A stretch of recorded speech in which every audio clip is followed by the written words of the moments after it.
আচ্ছা, যেটা হয় আসলে আজকে আমরা যেহেতু একটা গ্ল্যামার প্রোগ্রামে আছি, ব্যক্তি বিষয় নিয়ে ভাই অবশ্যই কোনো আগ্রহ থাকে। আমি এটা অলওয়েজ সম্মান করি, কারণ আমার সাংবাদিক ভাই বোনেরা তারা কিন্তু দর্শকদের প্রতিক্রিয়াটাই আমাদের কাছে পৌঁছে দেয়। সো আমার মনে হয় যে খুব সুন্দর হঠাৎ করে যখন ব্যক্তি প্রোগ্রাম হবে তখন সব ব্যক্তি আলোচনা হবে একদম। আজকে যেহেতু প্রোগ্রাম এসেছি, আমরা একটা কম্পিটিশন।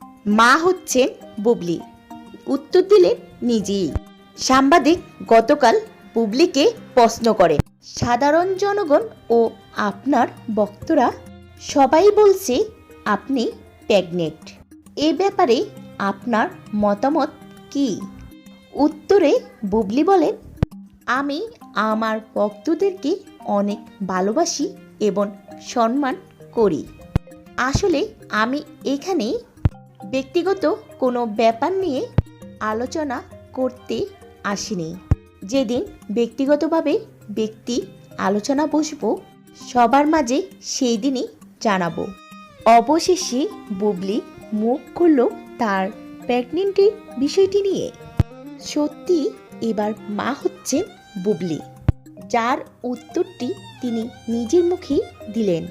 তবে ভিডিওটি সম্পূর্ণ দেখুন এবং জানুন দ্বিতীয়বার মা হওয়া নিয়ে বুবলি কি বলছেন লাইভে।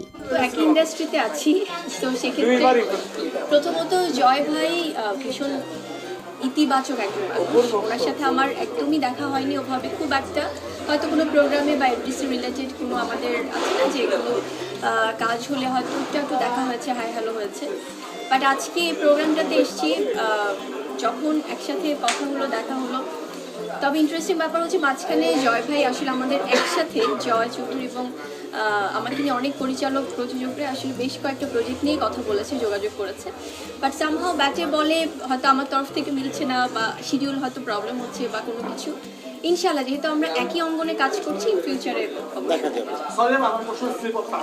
হ্যাঁ, চমৎকার একটি প্রশ্ন করেছেন। আসলে হয়তো অনেক সময় ব্যস্ততার কারণে আমরা অনেক বিষয় নিয়ে কথা বলতে পারি না।